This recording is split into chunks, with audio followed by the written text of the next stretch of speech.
2026-27 academic ഇയറിൽ ഉസ്ബെക്കിസ്ഥാനിലെ MBBS പഠനവുമായി ബന്ധപ്പെട്ട എല്ലാ സ്റ്റുഡൻസും ടോട്ടലി കൺഫ്യൂസ്ഡ് ആണ്. ബിക്കോസ് ഉസ്ബെക്കിസ്ഥാനിലുള്ള എല്ലാ ഗവൺമെന്റ് യൂണിവേഴ്സിറ്റികളിലും അത്യാവശ്യം നല്ല നമ്പർ ഓഫ് സ്റ്റുഡൻസ് എന്ത് ചെയ്തിട്ടുണ്ട്, ഓൾറെഡി അഡ്മിഷൻ എടുത്ത് വെയിറ്റ് ചെയ്യുകയാണ്.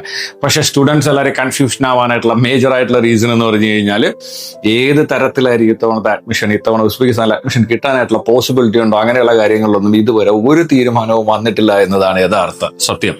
കാര്യം വേറൊന്നല്ല, 2026-27 അക്കാഡമിക് ഇയറിൽ ഉസ്ബെക്കിസ്ഥാനിലെ മെഡിക്കൽ യൂണിവേഴ്സിറ്റികളിൽ ഇന്ത്യൻ സ്റ്റുഡൻസിന് വേണ്ടി ഒരു സീറ്റ് പോലും ഇതുവരെ നീക്കി വെക്കപ്പെട്ടിട്ടില്ല എന്നതാണ് യഥാർത്ഥ സത്യം. ഇതുമായി ബന്ധപ്പെട്ട് ഓൾറെഡി ഒരു നോട്ടിഫിക്കേഷൻ ഉസ്ബെക്കിസ്ഥാനിലെ ഹയർ എഡ്യൂക്കേഷൻ മിനിസ്ട്രി പുറപ്പെടുവിക്കുകയും ചെയ്തിട്ടുണ്ട്. പക്ഷേ കറന്റ്ലി ഉസ്ബെക്കിലുള്ള ഓൾമോസ്റ്റ് എല്ലാ യൂണിവേഴ്സിറ്റികളും എന്ത് ചെയ്തിട്ടുണ്ട്, അത്യാവശ്യം നല്ല നമ്പർ ഓഫ് ഇന്ത്യൻ സ്റ്റുഡൻസിനെ അഡ്മിഷൻ എടുക്കുകയും ഫീസ് അടയ്ക്കുകയും ഒക്കെ ചെയ്തിട്ടുണ്ട്. പല വിദ്യാർത്ഥികളുടെയും ഡോക്യുമെന്റേഷൻ പ്രോസസ്സ് തന്നെ സ്റ്റാർട്ട് ചെയ്തിരിക്കുന്ന സാഹചര്യത്തിലാണ് ഉള്ളത്. സോ ഇങ്ങനൊരു സാഹചര്യം ഉണ്ടായതുകൊണ്ട് തന്നെ ഉസ്ബെക്കിലുള്ള യൂണിവേഴ്സിറ്റികളുടെ റെക്ടേഴ്സ് ഗവൺമെന്റുമായി കറന്റ് പല തരത്തിലുള്ള ഡിസ്കഷൻസ് ഓൺഗോയിങ് ആണ്. ഓക്കെ, ഇത്തരത്തിലുള്ളൊരു പ്രോബ്ലം വരാനായിട്ട് വന്ന മേജർ ആയിട്ടുള്ള റീസൺ എന്ന് പറഞ്ഞു കഴിഞ്ഞാൽ ഉസ്ബെക്കിസ്ഥാനിലുള്ള പല യൂണിവേഴ്സിറ്റികളും വളരെ കൂടുതൽ നമ്പർ ഓഫ് സ്റ്റുഡൻസിനെ കഴിഞ്ഞ കാലങ്ങളിൽ അഡ്മിറ്റ് ചെയ്തിട്ടുണ്ടായിരുന്നു. അപ്പൊ അതുമായി ബന്ധപ്പെട്ട് ഓൾറെഡി നാഷണൽ മെഡിക്കൽ കമ്മീഷന്റെ സൈഡിൽ നിന്നും 2026 ഏപ്രിൽ മാസം 1-ാം തീയതി ഒരു നോട്ടിഫിക്കേഷൻ തന്നെ ഉണ്ടായിരുന്നു. അതായത് തഷ്കൻ മെഡിക്കൽ അക്കാഡമി, സമർഖണ്ഡ്, ബുഖാര, ഈ പറയുന്ന 3 യൂണിവേഴ്സിറ്റികളിലും കൂടുതൽ വിദ്യാർത്ഥികൾ എടുത്തിട്ടുണ്ട്. അതുകൊണ്ട് NMC നോട്ടിഫിക്കേഷൻ ഒന്നും പ്രോപ്പർലി മീറ്റ് ചെയ്യത്തില്ല. അപ്പൊ ഇത്തരം കോളേജിലൊക്കെ പോയി അഡ്മിഷൻ എടുക്കുന്നവർ ശ്രദ്ധിക്കണമെന്ന് പറഞ്ഞിട്ടുള്ള ഒരു അലർട്ട് നോട്ട് ഓൾറെഡി വന്നിട്ടുണ്ടായിരുന്നു. അപ്പൊ ഇത്തരം കാര്യങ്ങൾ ഓൾറെഡി എന്ത് ചെയ്തിട്ടുണ്ടായിരുന്നു, ഉസ്ബെക്കിസ്ഥാനിലുള്ള ഹയർ എഡ്യൂക്കേഷൻ മിനിസ്ട്രിയുടെ ശ്രദ്ധയിൽപ്പെടുകയും അവർ ഇതിന്റെ മേൽ എന്ത് ചെയ്തിട്ടുണ്ട്, കൃത്യമായി എന്ത് ചെയ്തു, കാര്യങ്ങൾ പഠിച്ചതിന്റെ അടിസ്ഥാനത്തിലാണ് ഇങ്ങനെ ഒരു ഡിസിഷനിലൂടെ എന്ത് വന്നിരിക്കുന്നത്, ഉസ്ബെക്കിസ്ഥാൻ ഹയർ എഡ്യൂക്കേഷൻ മിനിസ്ട്രി വന്നിട്ടുള്ളത്. പക്ഷേ ഈ ഒരു അലർട്ട് നോട്ട് അത് കൂടാണ്ട് കറന്റ്ലി വന്നിരിക്കുന്ന റീസൺലി നടന്നിരിക്കുന്ന കുറച്ച് പ്രശ്നങ്ങളുടെ അടിസ്ഥാനത്തിൽ ഇന്ത്യൻ സ്റ്റുഡൻസിനെ എടുക്കേണ്ട എന്നൊരു ഡിസിഷനിലോട്ട് ഫൈനലി ഇപ്പോൾ ഉസ്ബെക്കിസ്ഥാനിലെ ഹയർ എഡ്യൂക്കേഷൻ മിനിസ്ട്രി എത്തി നിൽക്കുകയാണ്. അതിനുശേഷം കറന്റ്ലി റെക്ടേഴ്സുമായി നടന്നിട്ടുള്ള ഡിസ്കഷന്റെ അടിസ്ഥാനത്തിൽ അതത് കോളേജുകളുടെ കപ്പാസിറ്റി പ്രോപ്പർലി പഠിച്ചതിന് ശേഷം അവർക്ക് ഇന്ത്യൻ സ്റ്റുഡൻസിന് വേണ്ടിയിട്ടുള്ള കോട്ട അലവ് ചെയ്ത് കൊടുക്കാമെന്ന തരത്തിലുള്ള ഒരു പോസിറ്റീവ് ആയിട്ടുള്ള റിപ്ലൈ ഓൾറെഡി എന്ത് ചെയ്തിട്ടുണ്ട്, ഹയർ എഡ്യൂക്കേഷൻ മിനിസ്ട്രിയുടെ സൈഡിൽ നിന്നും ഓൾറെഡി വന്നിട്ടുണ്ട്.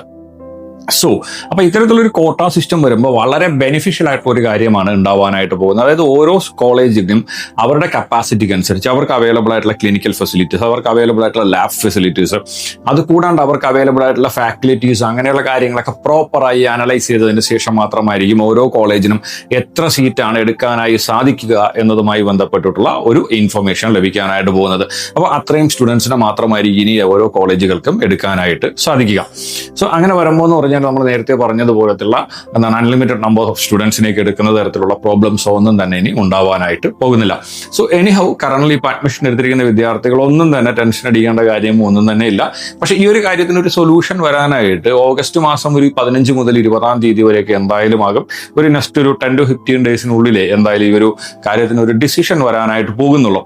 അപ്പൊ ഈ ഒരു ഡിസിഷൻ വന്നതിന് ശേഷം കറന്റ്ലി ഇപ്പൊ അഡ്മിഷൻ എടുത്തിരിക്കുന്ന വിദ്യാർത്ഥികളുണ്ട്, അഡ്മിഷൻ എടുത്തിരിക്കുന്ന വിദ്യാർത്ഥികൾ, അതുകൂടാണ്ട് ഫീസ് അടച്ചിരിക്കുന്ന വിദ്യാർത്ഥികളുണ്ട്.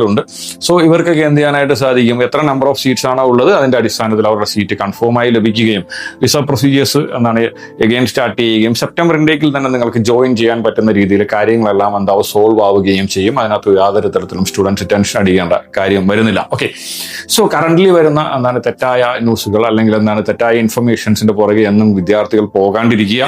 പിന്നെ ഏറ്റവും ഇമ്പോർട്ടന്റ് ആയിട്ട് പറയേണ്ട ഒരു കാര്യം എന്ന് പറഞ്ഞു കഴിഞ്ഞാൽ ആസ് പെർ ഗവൺമെന്റ് നോംസ് പ്രകാരം, ഗവൺമെന്റ് പറഞ്ഞിരിക്കുന്ന നോംസ് പ്രകാരം ഉസ്ബെക്കിസ്ഥാനുള്ള ഓൾമോസ്റ്റ് 99.9% യൂണിവേഴ്സിറ്റികളും എന്ത് ചെയ്തിട്ടുണ്ട്, അഡ്മിഷൻസ് സ്റ്റോപ്പ് ചെയ്തിട്ടാണുള്ളത്.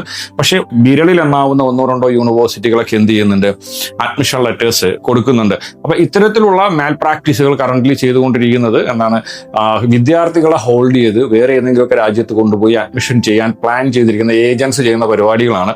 ഇത്തരത്തിലുള്ള കാര്യങ്ങളിലൊന്നും ഉസ്ബെക്കിലെ ഗവൺമെന്റിനോ അല്ലെങ്കിൽ ഉസ്ബെക്കിസ്ഥാനിലുള്ള യൂണിവേഴ്സിറ്റികൾക്കോ ഒരു റോളും തന്നെ ഇല്ല. അപ്പൊ ഇത്തരത്തിലുള്ള ചതിക്കുഴികളിലും നിങ്ങൾ വീഴാതിരിക്കുക. ഈ ഒരു കാര്യത്തിന് അത് എത്ര സ്റ്റുഡൻസിനാണ് ഓരോ യൂണിവേഴ്സിറ്റിയിലും അഡ്മിറ്റ് ആക്കാൻ കഴിയുക എന്നതുമായി ബന്ധപ്പെട്ട ഒരു ഇൻഫർമേഷൻ വരാതെ നിങ്ങൾക്ക് ഒരിക്കലും എന്ത് ചെയ്യാനായിട്ട് പോകുന്നില്ല, ഒരു തരത്തിലുള്ള കൺഫർമേഷൻസും അഡ്മിഷനുമായി ബന്ധപ്പെട്ട് ലഭിക്കാനായിട്ട് പോകുന്നില്ല. ബട്ട് എനിഹൗ ഇപ്പോൾ അഡ്മിഷൻ എടുത്തിരിക്കുന്ന വിദ്യാർത്ഥികളെ സംബന്ധിച്ച് ടെൻഷൻ അടിക്കേണ്ട കാര്യം, നിങ്ങൾ ഓൾറെഡി ഫീസൊക്കെ അടച്ച സ്റ്റുഡൻ്റ് ആണെങ്കിൽ എന്തായാലും നിങ്ങൾക്ക് എന്ത് ചെയ്യാൻ പറ്റും, ഫ്ലൈ ചെയ്യാനായിട്ട് പറ്റും. അതിനകത്ത് നിങ്ങൾ എന്താണ് ഒരു കാരണവശാലും ടെൻഷൻ അടിക്കുകയും വേണ്ട. സോ അപ്പോൾ ഉസ്ബെക്കിൽ അഡ്മിഷൻ എടുത്ത വിദ്യാർത്ഥികൾക്ക് വളരെ വേഗത്തിൽ തന്നെ അഡ്മിഷനുമായി ബന്ധപ്പെട്ടുള്ള അപ്ഡേറ്റ്സ് ഒക്കെ ലഭിക്കട്ടെ എന്ന് ആശംസിക്കുന്നു. നമുക്ക് ലഭിക്കുന്ന അപ്ഡേറ്റ്സ് വളരെ വേഗത്തിൽ തന്നെ ഞങ്ങൾ നിങ്ങളെ അറിയിക്കുന്നതുമായിരിക്കും. അപ്പോൾ പുതിയൊരു വീഡിയോയിൽ കാണുന്നവരേക്കും എല്ലാ കൂട്ടുകാർക്കും ബൈ ബൈ.